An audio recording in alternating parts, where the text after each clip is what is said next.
right, welcome to this edition of the Ferrell Phelps Show, where my guest today is none other than Orlando Shepard. Orlando, welcome to the show, man. Thank you. Yes, sir. Yes, sir. Absolutely, absolutely. You know, one of the reasons I wanted you on the show was because it's the beginning of the year. We're in February. Well, we're just turning to March. But oftentimes in the beginning of the year, everybody wants to set New Year's resolutions. And everybody wants to set these fitness goals that so often they don't keep. I think the audience can probably look at you and tell that you are a personal trainer or somebody that's into fitness, unless they're blind, you know what I'm saying? So I wanted to talk to you first about people that set these goals and resolutions in the beginning of the year that can't keep them. What's one of the things that you would recommend as a trainer to help people keep those goals? I would recommend that people set realistic goals. A lot of the time people come to me with a picture of their favorite movie star, their favorite actor, they say, hey, I want to look like this. The main thing is, like I said, being realistic. And, being able to maintain that throughout the year. Being realistic and being able to maintain that throughout the year. Exactly. And so, just for instance, a realistic goal would be what? A realistic goal would be to lose, a pound here, a pound there. For example, within the first month, I want to lose 5 pounds. Small goals, and just keep working towards that, instead of these imaginary goals of looking like somebody else. So I would say be true to yourself. Exactly. Be true to yourself. So when we talk about the weight loss process, what are some of the things that you would recommend for a person who's struggling with weight? The thing with the weight loss process, a lot of people, you have to understand your body and the foods that you put into your body. A lot of people think fat is the enemy because we've been taught that our entire lives. Stay away from fat. Fat-free this, fat-free that. Absolutely. Scientifically, you need fat. The right types of fat. So there's like good fat and bad fat. Exactly. So the bad fats would be some of the fried chicken we love to eat. And y'all know we black folk, we like to eat us some fried chicken. I know I try to stay away from that chicken, man, but I felt really guilty the other day. I just went on to Popeye. Had me a jalapeno pepper and everything. If I'm going to do it, I'm going to do it. Biscuit, all that. If you're going to do it, you might as well do it all the way. Yeah, man. And I felt bad afterwards. I was regretting. Like time you do it, you have this remorseful feeling. Like, oh, man, I knew I shouldn't have did that. You know what I'm saying? Yeah, you do. So I have a problem sometimes trying to control my little self, you know? Well, and we all do, even me, I'm not perfect. Sometimes I slip up, sometimes I have a cheat meal here and there. So that's absolutely normal. I would never tell somebody to just, eat salads and chicken, That's unrealistic, like we talked about a minute ago. Exactly. So what's your example of eating healthy then? So my example of eating healthy would be portion control first and foremost. You have to know what your body weight is, and you have to know how many calories it's going to take for you to maintain, what you do in your daily life. For example, for me, for example, I need a certain amount of calories to be able to wake up and do the things that I need to do. To think properly. You burn food as a source of energy. To think, your brain, to be able to do physical things throughout the day.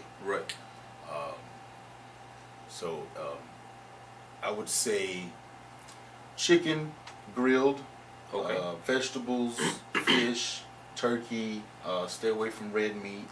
Really? Yeah. It's funny because I've heard so many conflicting things as it relates to red meat. I've heard some people say that the red meat is something that we're supposed to have, and then I hear people say it's not. So I end up kind of in this place where I'm just like uncertain about what's good and what's bad. But red meat is supposed to be one of those things to stay away from. So it goes back to portion control. Because when most people get a steak, they want the biggest steak on the menu. That's me. They want the biggest steak on the menu. And sometimes our eyes are bigger than our stomach. That's what my dad used to tell me. My eyes are bigger than my stomach. I'm just putting all this food on my plate and and can't really eat it. Exactly. And then before you know it, your stomach is bigger than your eyes. Exactly. And that's my problem. Yeah. And I'm what you call a foodie, man. I like to eat. Like anybody that know me know I like to eat. I go out to the best restaurants and I do all that because I really enjoy food. Yes. And so it's a problem for me. So I'm trying to get to that place where I'm more disciplined. Mm-hmm. And when I look at you, I know that you're obviously disciplined. Absolutely. Now, was that learned over a period of time, or did you just wake up and became disciplined? No, how does that work for you as a trainer? It definitely happened over a period of time. Just learning my body as as the years progressed, and just spending time in the gym and just trying to get better and better, and even more so when I started to compete. That's when you take a step back and you really look at what you put inside your body. Got you. Now, when we talk about your personal training, when we had the conversation on Sunday, and you were telling me that you've only been training. Well, initially you were like, "I've only been training for 5 years." I looked at you like, "Man, you can't be no. Come on, you don't look like this in 5 years." And then you let me know that you've been training people to be fit. Yeah. For 5 years, but you've always been into fitness yourself. Always Always been into fitness, and so you actually compete as well. Yes, I do. Compete amateur as of right now. Okay. I'm looking to break into the pro status sometime this year. Okay. So that's a different monster in itself, competing. Right. Yeah. 'Cause that's when you have to really, look at calories and intake and how much you need to burn and how many calories are you burning and how many calories are you taking in. Gotcha. But for the average person, portion control is the biggest thing because I know for me, growing up, and for a lot of people, you are told to eat everything on your plate. Absolutely, don't waste nothing. Yeah, don't waste nothing. Right. Eat everything on your plate. And in doing that, we started eating everything on our plate. Eating everything on our plate, which causes us to overeat. So as for the black community, we've been doing that for so long, just overeating. Yeah. We've been taught that to overeat. And that's one of the things that I'm trying to break that cycle. Gotcha. Of overeating and get into more portion control. And and just taking a look at what we actually put inside our bodies. Gotcha. Okay. So when it comes to your clients, what are the recommendations that you have for them as far as their eating is concerned, so that they can actually reach the optimum goal when they're trying to lose weight? So as far as clients is, I want to see what they're eating. Okay. I want to see what they're eating on a regular basis, and I'll make small changes because I won't take somebody that's eating fried chicken and Whataburger and they're eating fast food every day. I can't just take them and just take it away. Okay, like cold turkey. Exactly. It's never going to work. Okay. So you just kind of slowly wean them off and you start replacing, those foods with, less saturated fat, fatty foods, and less foods with carbohydrates, and, things of that nature. Okay. I want to talk a little bit more about foods. I want to talk a little bit more about exercise. When we come back in just a moment, you guys stick around. We'll be back in just a moment.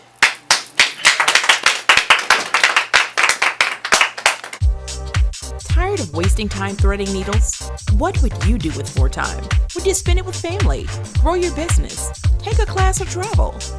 There's a remarkable new tool available to help make your dream for more time a reality. The Easy Needle Multi-Threader was designed for weavers, seamstresses, and quilters to thread multiple needles in a fraction of the time than traditional methods. It eliminates tangles and prevents the possibility of germs and bacteria due to fallen needles and threads onto the floor. It's efficient, it's innovative, it's a time saver. Increase your productivity with Easy Needle Multi-Threader today.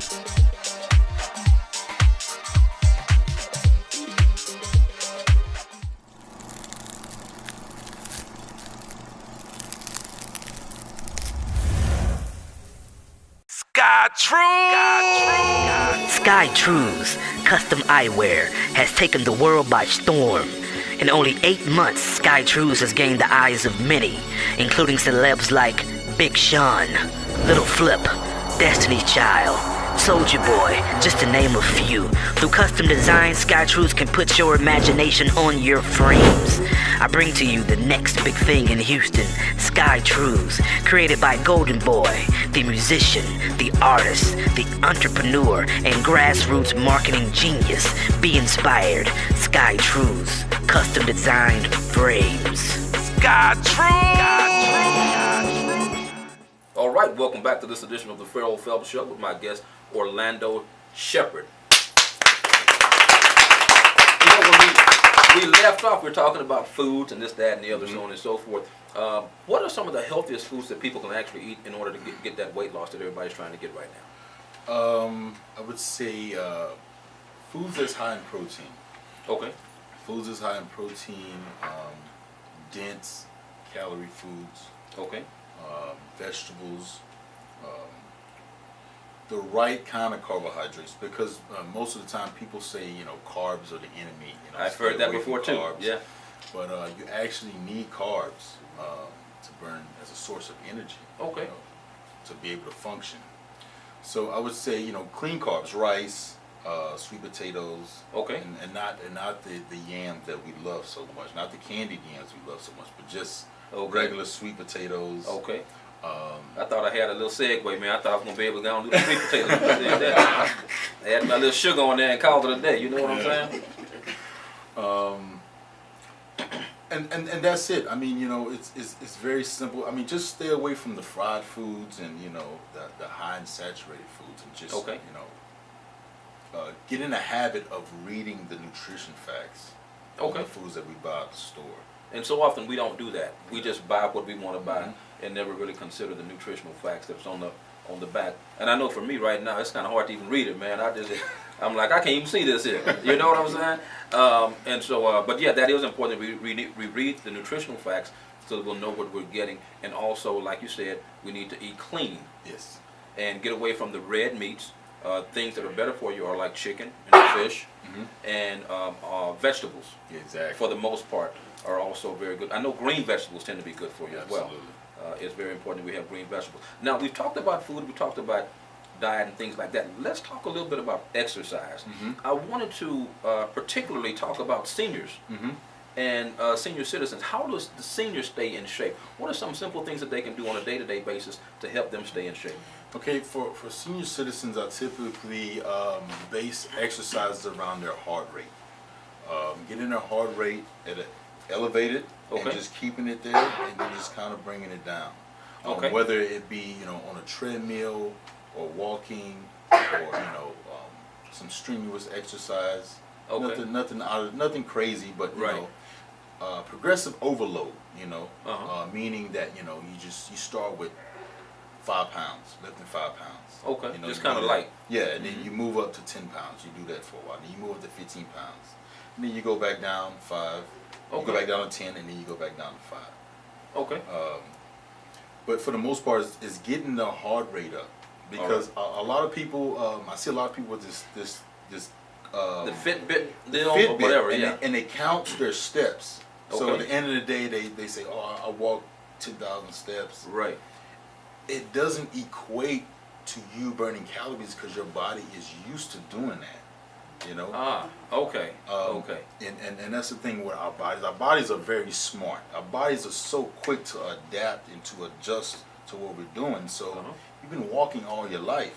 Right. So you're really not doing anything different. You're not doing other than counting the steps that you're taking. Exactly. Okay. In order for that to work, you have to get your heart rate up. Get your heart rate elevated. Okay. So it needs to be more of a purpose act. Exactly. Where you're actually exerting energy. Exactly. In order to burn, so that the heart rate can do what it needs to do. Yes. And then you'll end up getting results. And then you'll burn some calories. Yeah. Okay. So when it comes to healthiness and being healthy, I know we talk about food all the time, we talk about exercise, but what about the state of mind? I think that everything starts in the mind. And if we can't get our minds wrapped around achieving that goal, then we'll never get there. So what are some of the tricks that could help somebody along that journey? Now, here's where I use,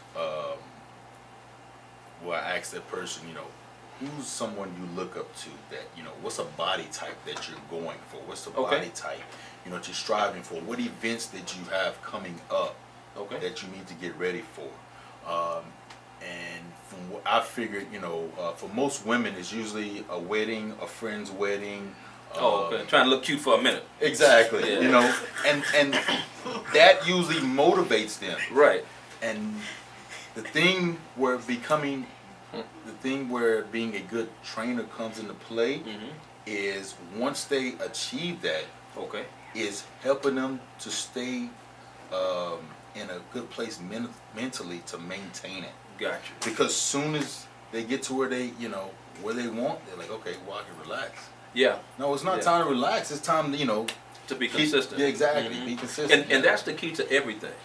Being consistent in what you do. You can't just exercise one day and expect results. Yeah. If you want results, you have to do it consistently. Absolutely. On a day-to-day basis. And not only that, but you have to develop habits that are healthy habits. And so often we don't develop those healthy habits, and so we'll slip back. And before you know it, the weight that you've lost, you've gained it back. Yeah. Right? Absolutely.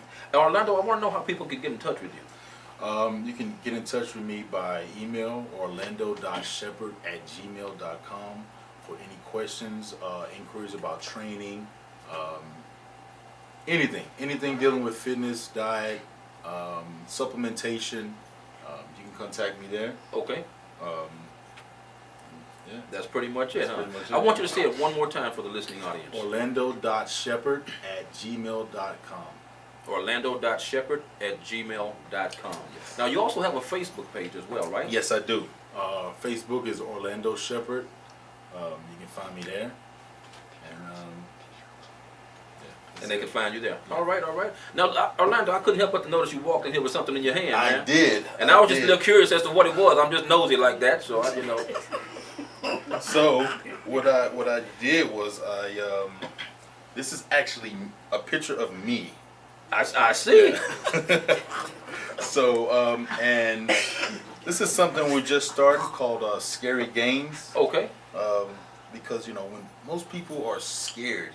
Okay. When they first get into the gym, they're intimidated. Right. So I want to put it out there. Gotcha. Scary Gains. So if you're gonna be scary, come be scary with me. Right. I'll lead you. We'll be scary together. There you go. There you go. Now, I don't mind being scared with you, man, because I know you got my back, my front, my side, whatever. I'm gonna be all right. So I bought you a white one. Thank you. All right. Then I bought you a black one. Oh man, come on now. Ain't God good? And trust me, I'm gonna wear both of them. I ain't gonna look like you when I put it on, but belly might be sticking out a little bit. I don't care. I'm gonna wear it. Orlando, thank you so much, man, for the t-shirts. Thank you for joining me on this edition of the Ferrell Phelps Show. Thanks for having me. Absolutely, man. We'll definitely have you back. I hope you guys have learned something from this segment. And stick around. We're going to be back with minister and author, none other than B.D. Holt. He'll be here in just a minute. You guys stick around. We'll be back in just a moment.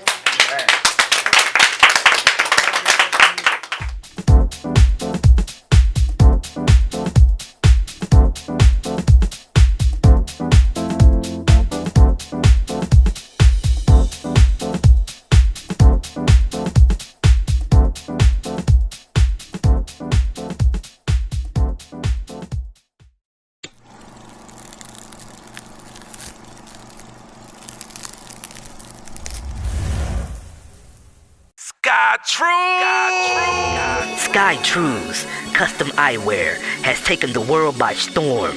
In only 8 months, Sky Trues has gained the eyes of many, including celebs like Big Sean, Little Flip, Destiny's Child, Soulja Boy, just to name a few. Through custom design, Sky Trues can put your imagination on your frames. I bring to you the next big thing in Houston, Sky Trues, created by Golden Boy, the musician, the artist, the entrepreneur, and grassroots marketing genius. Be inspired. Sky Trues, custom designed frames. Sky Trues! Tired of wasting time threading needles? What would you do with more time? Would you spend it with family, grow your business, take a class or travel? There's a remarkable new tool available to help make your dream for more time a reality. The Easy Needle Multi-Threader was designed for weavers, seamstresses, and quilters to thread multiple needles in a fraction of the time than traditional methods. It eliminates tangles and prevents the possibility of germs and bacteria due to fallen needles and threads onto the floor. It's efficient, it's innovative, it's a time saver. Increase your productivity with Easy Needle Multi-Threader today.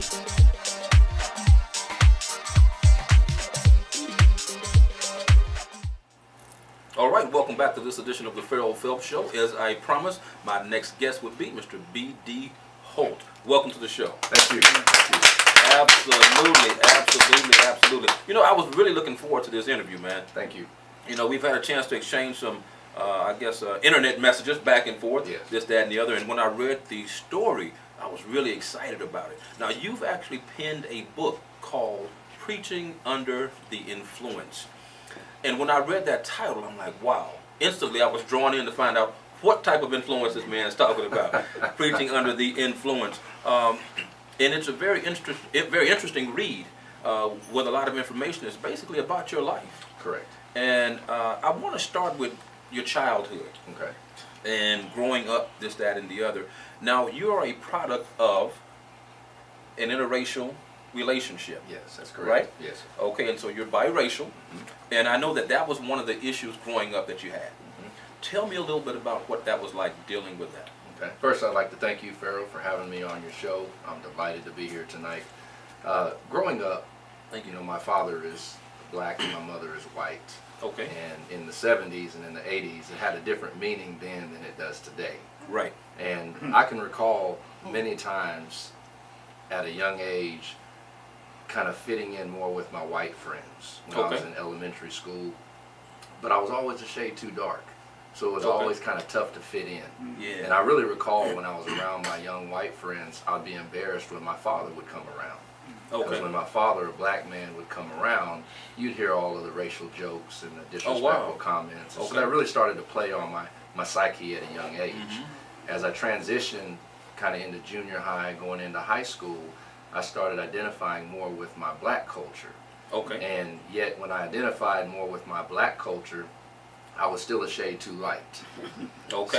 So with my white culture, I was a shade too dark. With my black culture, I was a shade too light. Right. And it was interesting when my mother would come around, then I'd get kind of embarrassed when she'd come around. Because Yeah. I would hear the racial shots and the slurs. And so it was a struggle from an identity standpoint at that age, Right. like, what am I? And just trying to find and I can only imagine what that's like, trying to find that place where you fit in. Absolutely. You know, Absolutely.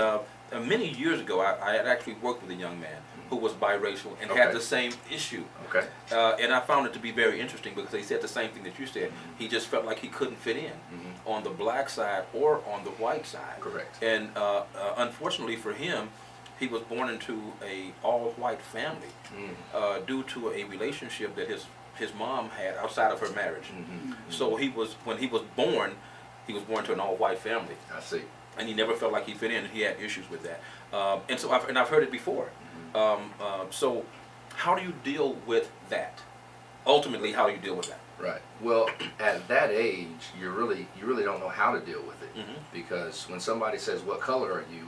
what are you supposed to say when you're 6, 7, 8 years old? Right. You know, you want to say I'm white, but you're not 100% white. You want to say I'm black, but you're not 100% black. Right. So it really plays on your identity. So for a long time, I really didn't know how to answer that, and I didn't know how to deal with it until I got to a place where I realized that God makes everybody a special, unique way according Absolutely. to His purpose. Yeah. And when you get to that place where you know that the only person who created you is God, it brings a spirit of peace about you to where you don't really care what people think anymore. Absolutely.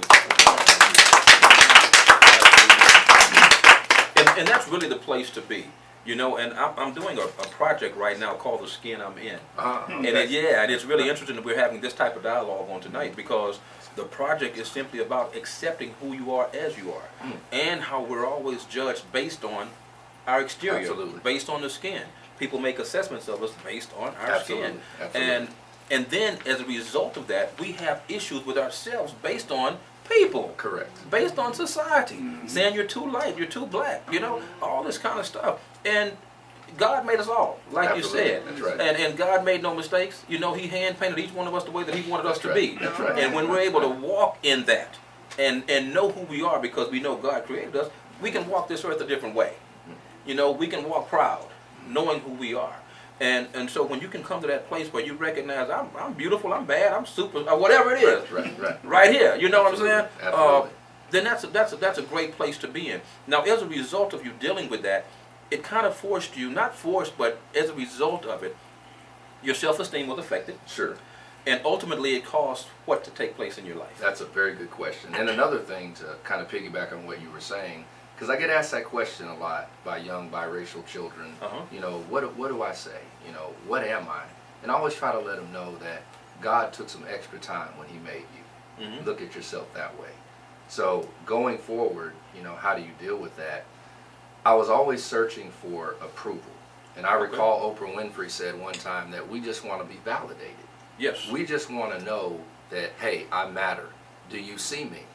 And if you're in a place in life where you feel like you're not seen, then you're searching for approval somewhere else. Oftentimes people run off to gangs and drugs and alcohol, unhealthy sexual relationships. There's so many ways that you can go.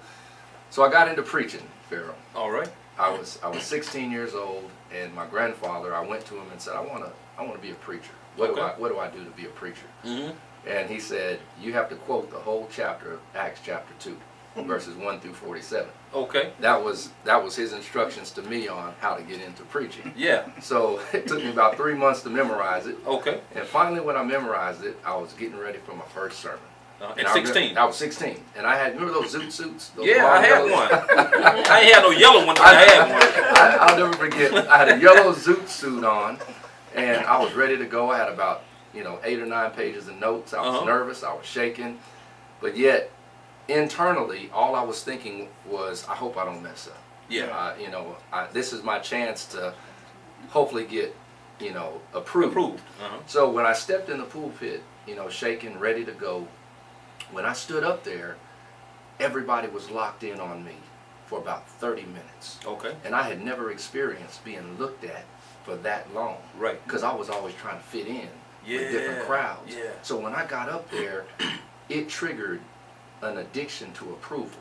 Gotcha. And once I hit that pulpit, it put me in a whole nother realm, where people are watching me, and I became addicted to the approval. Gotcha. Wow. And it's a beautiful thing when you're able to recognize that you are addicted to the approval. Yes.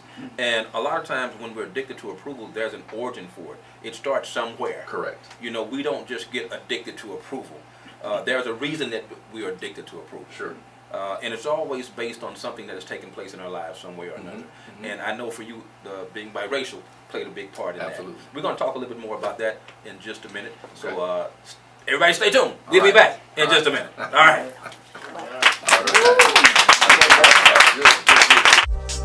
Tired of wasting time threading needles? What would you do with more time?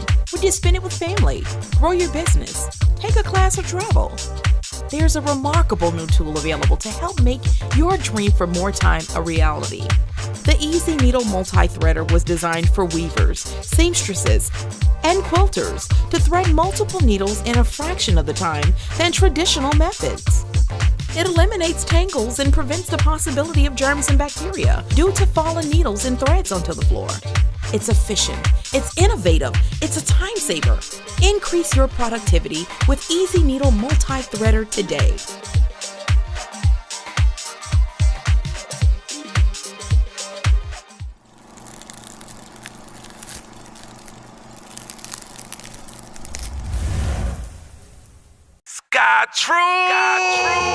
Sky Trues Custom Eyewear has taken the world by storm. In only 8 months, Sky Trues has gained the eyes of many, including celebs like Big Sean, Little Flip, Destiny's Child, Soulja Boy, just to name a few. Through custom designs, Sky Trues can put your imagination on your frames.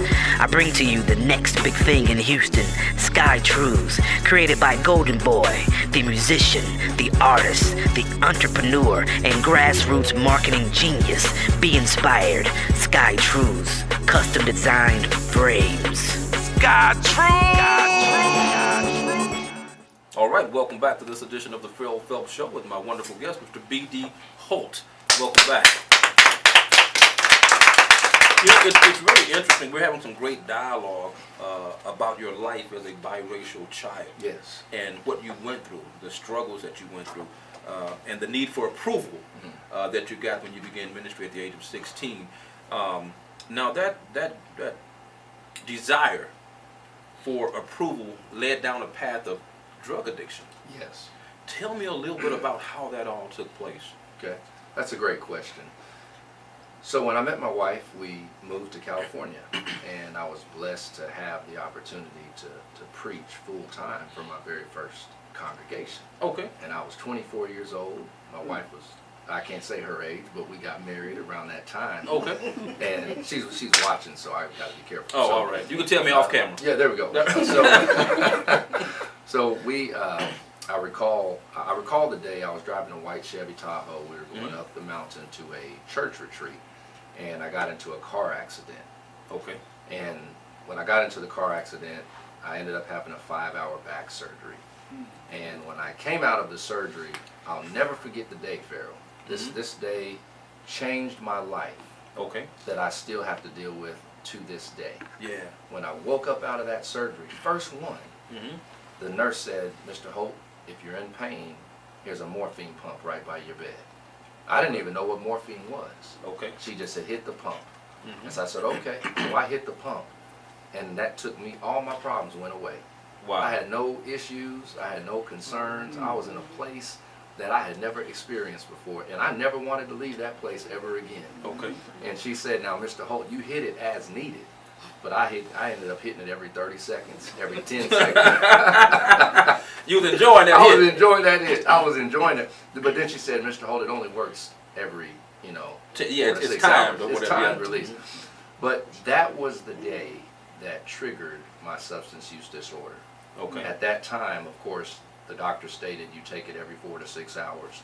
And as I did that, every 4 to 6 hours, my body began to become dependent on that medication. Okay. Because an opiate gives you a euphoric high. It tells your brain that you've received a reward. Opiate, Darvocet, Percocet, Vicodin, hydrocodone. You have your natural opiates and your opioids, your synthetics. And so it's designed to treat pain, but also give you euphoria at the same time. So I got to a place where I was taking more than 1 to 2 every 4 to 6 hours. I had already been through the phase of trying to get euphoric, trying to get high. I was now at a phase where I was using to function.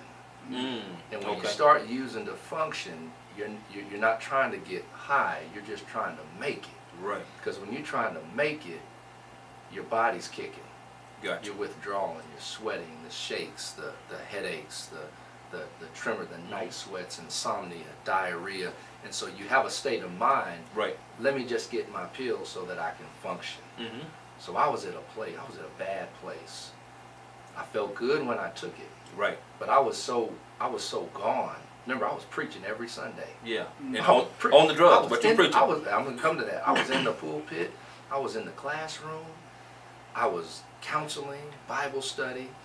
I remember I would come home so happy to my wife. "Hey, baby, how you doing?" And she said, "Well, you're in a good mood." I said, "I sure am. I'm glad to be here." But it's because I was loaded up when I came home. Yeah. All right? Because I was trying to mask a lot of issues at the time. Absolutely. So I'll recall, and this is in the book, I won't go too deep on this, but this is how sick I was. Before I got to the church, I would have medication in my system. Okay. Because when I took it, I felt like I was in a good place. And I still wanted people to approve of me. Gotcha. And if it wasn't in my system, and I'm sweating and I'm shaking and I'm cramping, then I might lose that approval that I had been seeking since childhood. Right. And you were that finally that I getting it, got so you when didn't want to let it go. Right, that I got when I landed in the pulpit. It was so bad I would put washcloths in my armpit In order to because I was absorb. sweating profusely, Right. and it was cold outside. Yeah. But I didn't want to give away any signs. So I remember too that I would have some grape soda in the pulpit. right before I would get up there, and I can say this now, Right. because I'm at a different place in life. Absolutely. I don't say it at all to boast. I say it because I'm really trying to help somebody out there. Absolutely. I would keep some pills in that soda. What do they call it in Houston? Lean? I think I don't know. I don't know. You educating me too. But I would when I would get to the pulpit, I'd be on the front row, Mm-hmm. and I was so good, man. I was so cold. I would have some in my hands, and I would cough.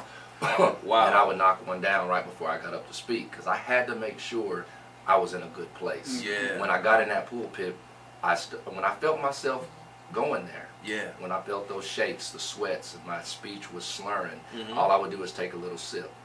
And that little sip, nobody knew what was in that cup. Wow. And that sip would take me back to a place of normalcy. And I didn't do it all the time, but I did it when I felt like I wasn't in a good place. Right. When I got out of the pulpit, I would take some medication. So I was at a place where I was just trying to get by. Yeah. I was trying to function, because, you know, when you get to a place like that, your whole life is centered around that, the drug. the Your family, your job, your career, your church, your social relationships, everything is centered. I knew when I was going to take it, Okay. where I was going to take it, who I was going to take it around, how Okay. much I was going to take, depending on who I was around and what impression I wanted to make. Right. It was all planned out. Wow. In 3-hour intervals. And you know what? 24 hours. That's how addictions are. Absolutely. We tend to plan those things. Absolutely. And plan around them, and before you know it, they've actually taken over your life. Correct. And every decision you make is based on that addiction and what you're going to need to satisfy yourself in Absolutely. that time. Now, as a result of the addiction, you actually lost a lot. Yes. Tell me a little bit about Yes. what was lost in the midst of that addiction. Yes. Well, I never disclosed it. And there's an old saying that when you think you're looking good, you're really looking bad. When you think that you're masking and covering and trying to protect an image, people can see what you can't see, but sometimes people won't say anything to you. Right. Because maybe they're intimidated, they're afraid, so that they'll just let you stay where you are. I never disclosed it to my wife about my opiate disorder, because I was in a stage of denial. I Right. wasn't trying to change. They call that pre-contemplation, and I really talk about that in the book. Okay. But I never disclosed it to her, but my behavior was out of control. I was verbally abusive. Yeah. Never put my hands on her. Right. Never touched my wife. But I was verbally abusive. I was emotionally abusive. I was a mean person. I wasn't a good dude. Yeah. And I was up preaching, man, smiling, quoting the Bible in front of people. And I can imagine the guilt associated Guilt, with man. being that Guilt. person and in the pulpit. That's right. And I would come home, and I was out of control. I had 2 little kids at the time with my wife. Yeah. And I look back over that today, and I wish I could go back. But I can't go back. Right. So I remember one day I went to go preach at a revival in Fresno, California. Okay. And when I was in Fresno, California, I came home. I was on my way home, and I called and said, I'm on the way. Okay. And she told me she had left. And I said, what do you mean you left? And she said, me and the kids have moved back to Texas. Okay. Now that was the second time she left me. Okay. The Okay. first time, similar occurrence, but the second time, she left, and I got home, and all there was a couch for me to sleep on. Yeah. She had cleaned it out. And she had had enough. I was livid. Uh-huh. But you know what? I wasn't livid that she left. I was livid because I was about to lose my church. In my mind then, my number one ministry was my church and not my family. Gotcha. I overlooked the most important part, which was ministering to my family. But I was so caught up on losing my church. But I really wasn't upset, because now I could use as many pills as I wanted And to. not have to And hide I didn't as have to much as you hide did it. I before. could do me, do my thing. But internally, I was deteriorating. Yeah. I was breaking all the way down. We're going to talk a little bit more about that breakdown in just a moment when we come back. You guys stick around. We're going to be back in just a moment.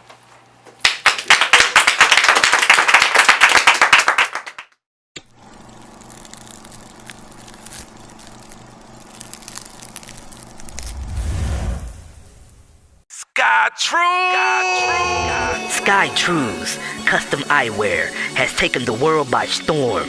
In only 8 months, Sky Trues has gained the eyes of many, including celebs like Big Sean, Little Flip, Destiny's Child, Soldier Boy, just to name a few. Through custom design, SkyTrues can put your imagination on your frames. I bring to you the next big thing in Houston, SkyTrues, created by Golden Boy, the musician, the artist, the entrepreneur, and grassroots marketing genius. Be inspired. SkyTrues, custom designed frames. Tired of wasting time threading needles? What would you do with more time? Would you spend it with family, grow your business, take a class or travel? There's a remarkable new tool available to help make your dream for more time a reality. The Easy Needle Multi-Threader was designed for weavers, seamstresses, and quilters to thread multiple needles in a fraction of the time than traditional methods. It eliminates tangles and prevents the possibility of germs and bacteria due to fallen needles and threads onto the floor. It's efficient, it's innovative, it's a time saver. Increase your productivity with Easy Needle Multi-Threader today.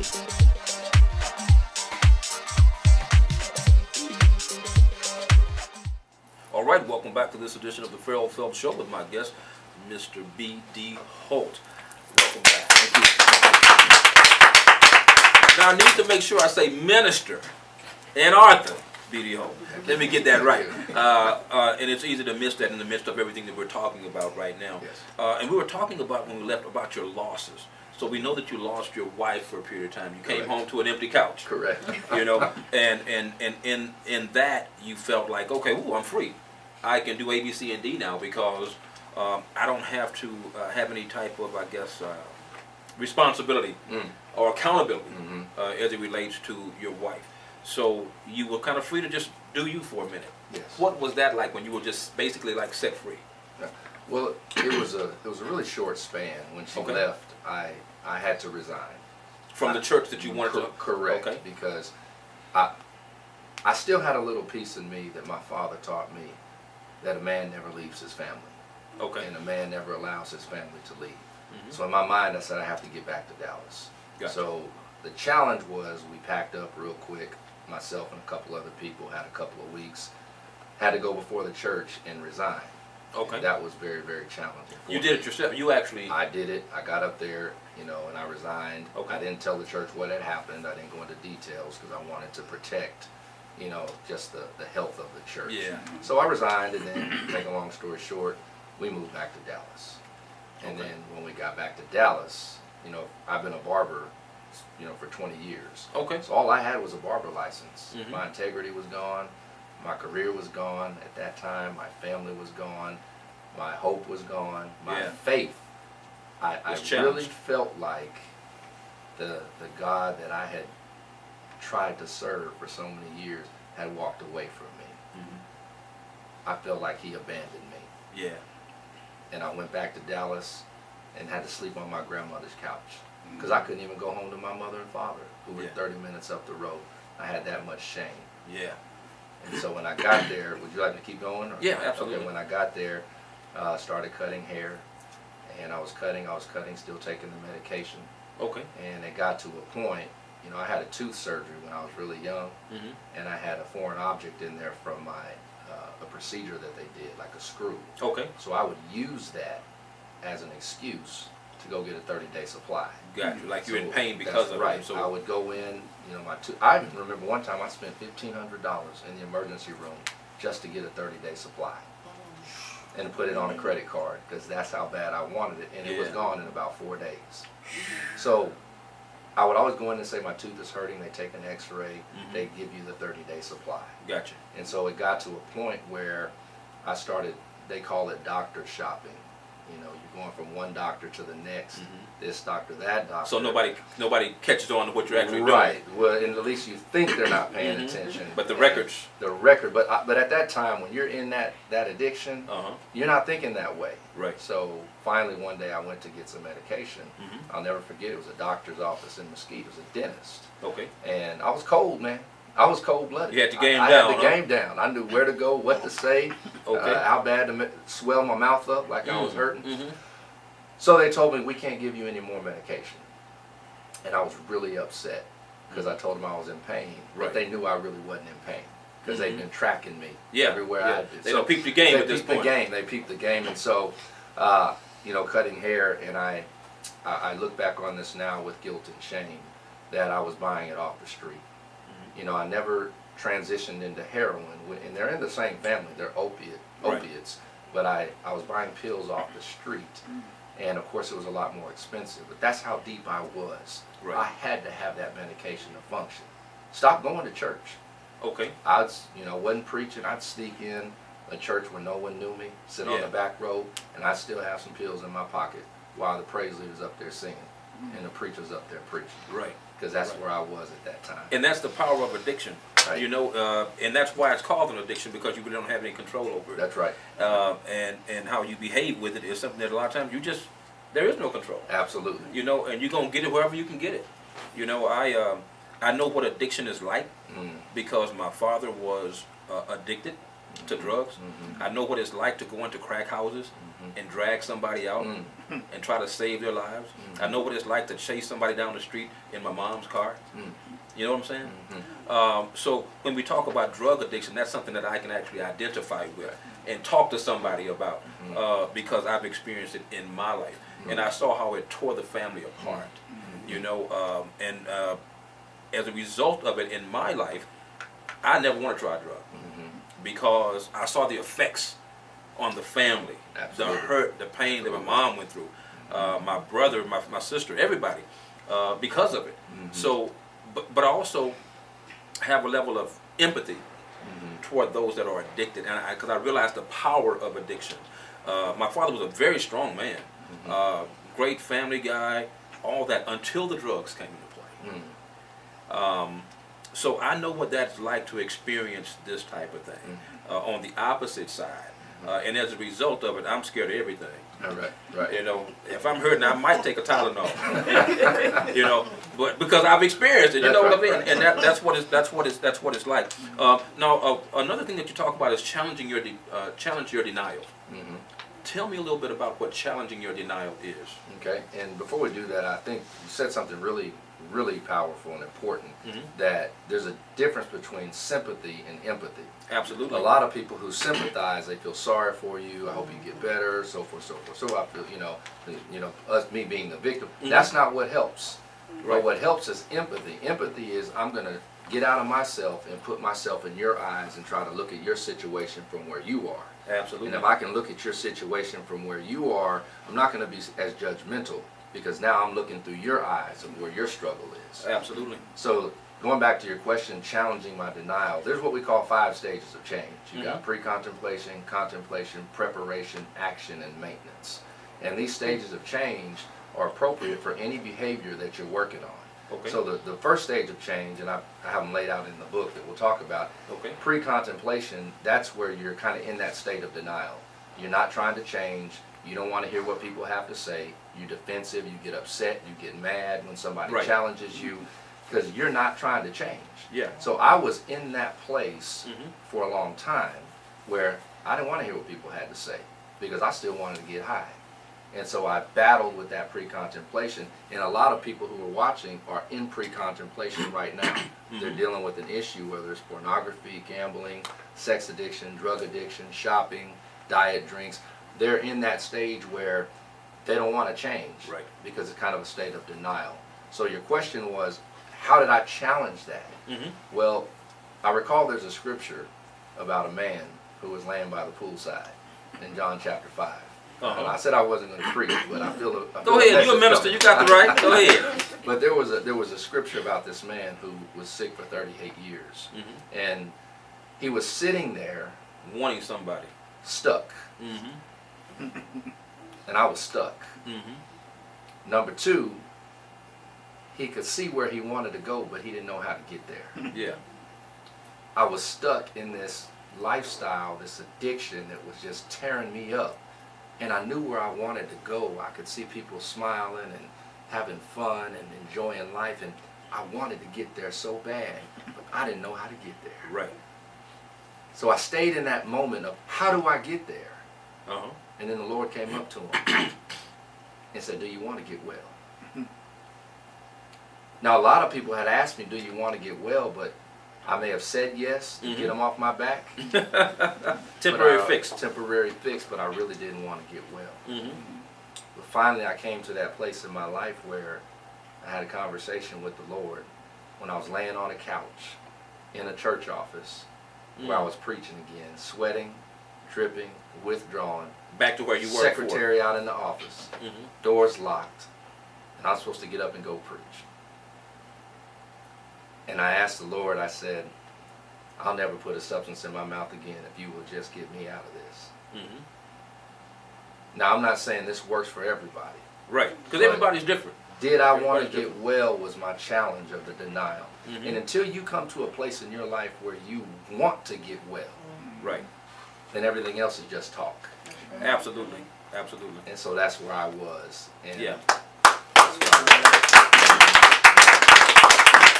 Kind of makes you think about, faith without works is dead. Faith without works is dead. Absolutely. You can't just talk about it, you got to be about it. Got to be about it. And we're going to talk a little bit more about you being about it. Okay. When we come back. You guys stick around, we'll be back in just a moment. All right. Thank you.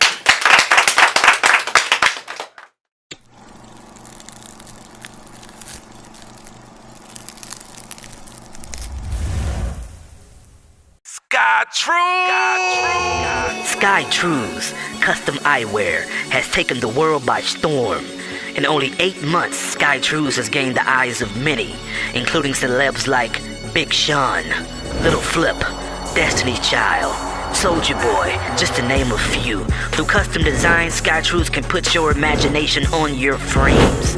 I bring to you the next big thing in Houston, Sky Trues, created by Golden Boy, the musician, the artist, the entrepreneur, and grassroots marketing genius.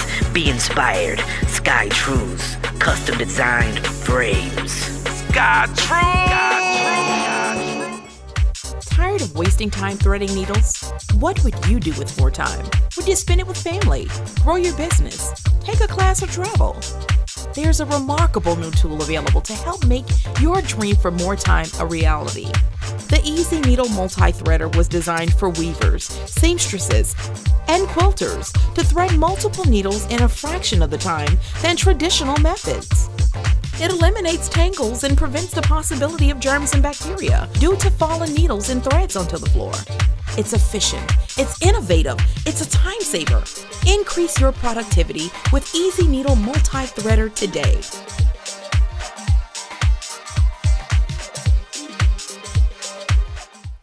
All right, welcome back to this edition of the Ferrell Phelps Show. We're really having great dialogue with Minister Arthur B.D. Holt as we talk about his book, Preaching Under the Influence.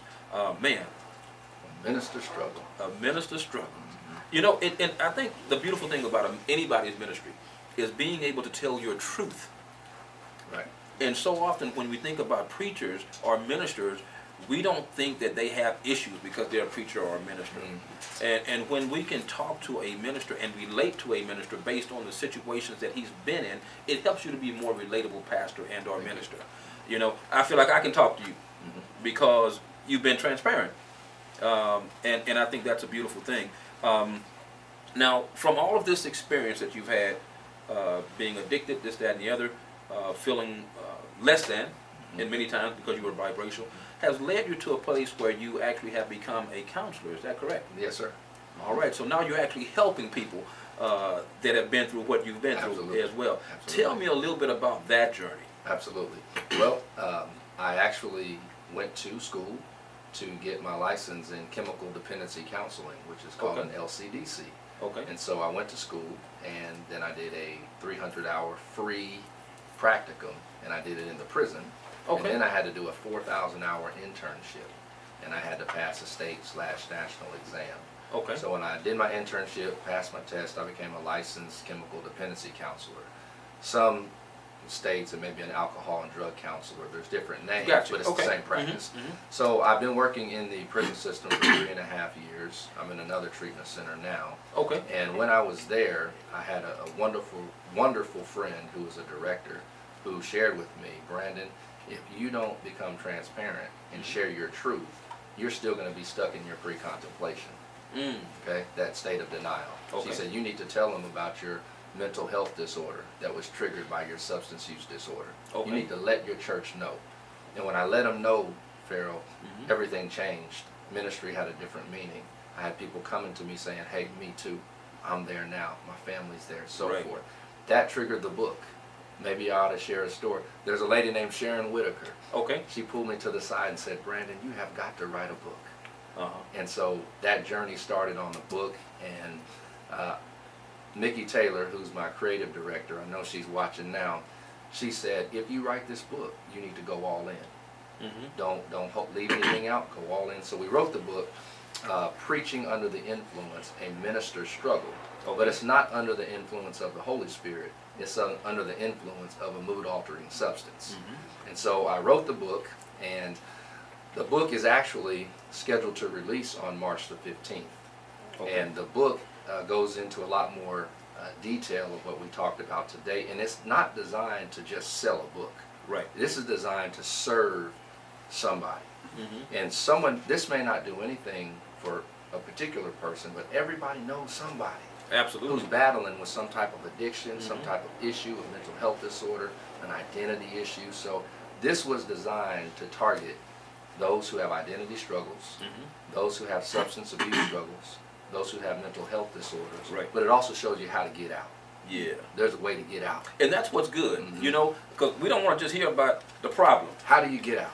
We want to hear about a solution. That's right. That's right. You know, that's right. If I'm hungry, I need food. That's right. I know, I need food. So, and so we want to hear about the solutions, because that's what makes the difference. Absolutely. Having the solutions. Absolutely. I want to go back real quick. Okay.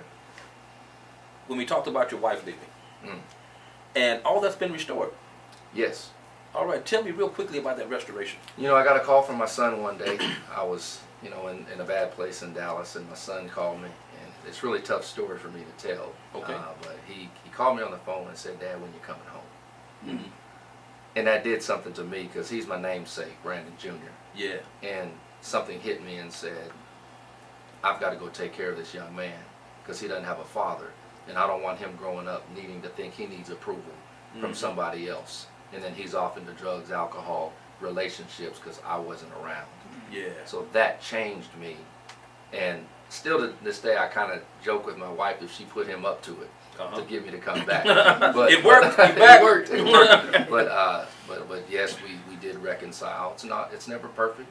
Marriages always have challenges, but we reconciled, and it's been 8 years now since I've used last. So I've really been in we're continuing to grow together. And she's in this book. She's a part of this book. We basically wrote it together. Because her story is right alongside of, what I had to go through. Because she went through that with you. She went through that with me as well. You were not alone in that. Absolutely. And I can only imagine. Well, I know what it's like. Absolutely. I know what that's like for the wife. Absolutely. And what she experienced. Man, it's been a pleasure talking to you, man. Likewise. And I have something I'd like to give to you and Mr. Orlando. I'm the minister of the Connect Church of Christ in Baytown that we planted about 1.5 years ago. And the book is scheduled to come out in a couple of days.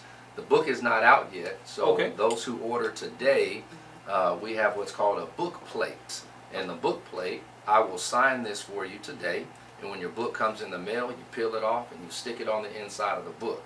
So I would like to give you two a complimentary copy, and I want to thank you for having me on this wonderful show tonight. Man, I appreciate that. Thank you very much. I feel like he's concluding the show for me. And you can go to www.brandonholt.org, O-R-G, and you can order, and I would love to stay in touch with you on Facebook and also the different social media channels. All right, well, fantastic. He done my job, because I was going to tell y'all how to do all that. I'm going to hold up the card and everything. He done the whole nine. Sign this for you, man, Mr. I really appreciate it, man. It's been a great show. I know it's been very informative for the listening audience, and I know that it's going to make the difference in the lives of somebody out there. All right. This now, is for you, sir. That's for me. That's for you. When your book comes in the mail, just peel it off and stick it on the inside. And I'm going to do it. I'm going to definitely do it, man. Absolutely. And when mine comes out, I'm going to do the same thing for you. How about that? That'll work. That'll work. There you go. That'll work. Each one reach one. That's what I'm talking about. So yeah, you guys can certainly get more information on Mr. Holt at the place that he told you, and also you're going to see it at the bottom of our screen how to contact him as well as you get this book, so that you guys can certainly spread the word about what he's doing, as well as our previous guest, Orlando Shepard, the fitness expert. Now, for more information on the Ferrell Phelps Show, you can reach me at Let's Talk About It 12TV at gmail.com. That's Let's Talk About It 12TV at gmail.com. You can also go to my YouTube channel. Simply go to YouTube, type in the name Ferrell Phelps. A list of my shows are right there for your viewing pleasure. Until next time, we'll see you then.